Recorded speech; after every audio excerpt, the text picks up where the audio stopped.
Hello everyone, this is Divya Agarwal from financial tree company.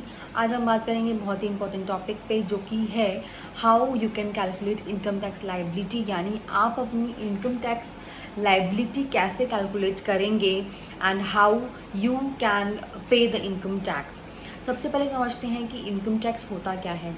Income tax जो है वो direct taxes होता है, यानी ये आपकी पर्सनल इनकम पे लगाई जाती है। आप जिस भी सोर्सेज से अपनी इनकम को अर्न करते हैं, उन सोर्सेज से इनकम को आप कंप्यूट करते हैं as per income tax rules, and then you compute the tax liability. उसको इनकम टैक्स बोला जाता है। नाउ आपको क्या क्या स्टेप्स लेने होंगे इनकम टैक्स लायबिलिटी कंप्यूट करने के लिए। सबसे पहले इनकम टैक्स में जो है वो 5 हेड्स ऑफ इनकम होते हैं। सबसे पहला है इनकम फ्रॉम सैलरी, यानी जो सैलरीड पर्सनस है उनकी इनकम इस हेड पे आती है। सेकेंड है इनकम फ्रॉम हाउस प्रॉपर्टी, यानी जो भी आपकी रेंटल इनकम होती है वो इस हेड पे आती है। थर्ड है इनकम फ्रॉम कैपिटल गेन्स, यानी जो भी आप प्रॉपर्टी की खरीद बेच पे आप कैपिटल गेन्स, यानी जो भी आपको गेन्स मिलता है वो इस हेड में टैक्सेबल होता है।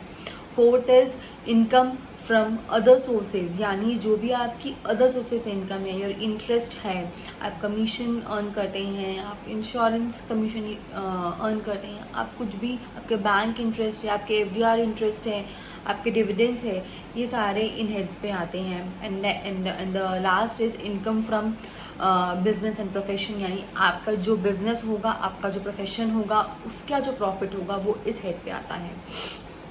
इन 5 हेड्स के थ्रू आप इनकम कैलकुलेट करते हैं।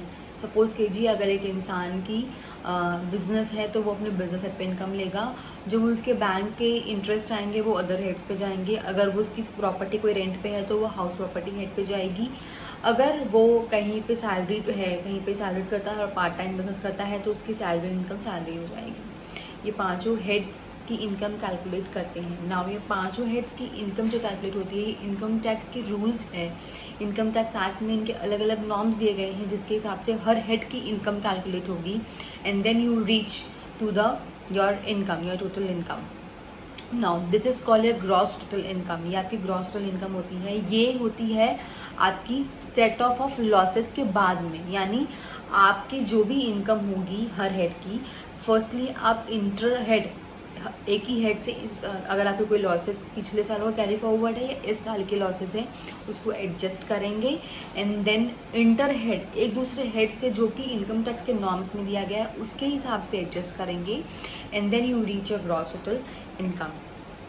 इस ग्रॉस टोटल इनकम को रीच करने के बाद, यहाँ तक पहुँचने के बाद, यू अवेल योर डिडक्शंस, यानी जो आपके डिडक्शंस दिए गए हैं इनकम टैक्स में। सबसे जो कॉमन डिडक्शंस हम क्लेम करते हैं सेक्शन 80 में, जो कि है लाइफ इंश्योरेंस के कमीशन, लाइफ इंश्योरेंस के जो प्रीमियम हम पे करते हैं उसके, एंड योर पीपीएफ डिपॉजिट्स, जो भी आप इन्वेस्टमेंट्स करते हैं जिसके लिए आपको डिडक्शंस मिलते हैं सेक्शन 80C में, वो होते हैं। आपके एजुकेशन लोन्स लिए हुए हैं तो उसका होते हैं।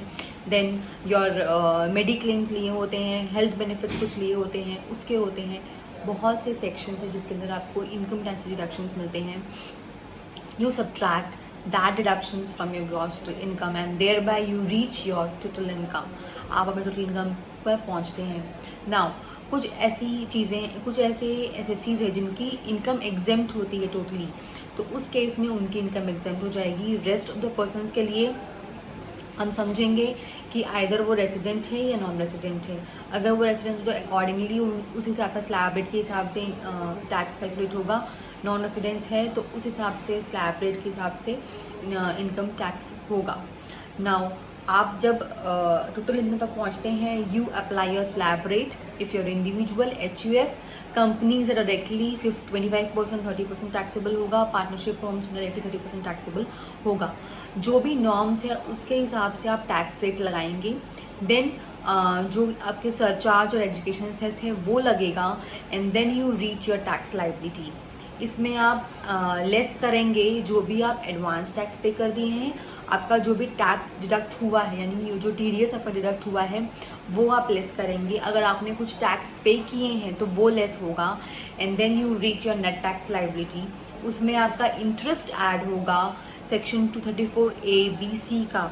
ए होता है लेट फाइलिंग ऑफ रिटर्न्स के लिए, बी होता है अगर आपने 90% से ज़्यादा टैक्स के ऊपर योर इनकम का 90% से ज़्यादा अगर आपने एडवांस टैक्स नहीं भरा है तो 234B लगता है। एंड देन 234C लगता है आपके अलग अलग इंस्टॉलमेंट्स जो होते हैं एडवांस टैक्स के, अगर वो वेरी करते हैं तो उसके हिसाब से लगता है।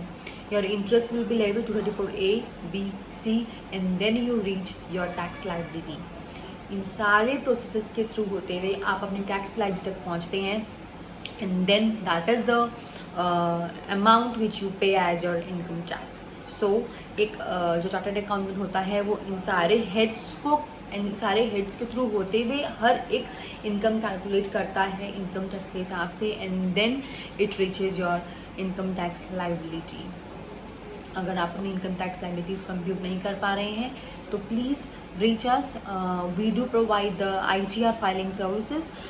Visit our website financialtreecompany.com and please like, share, subscribe if you like the video. Thank you.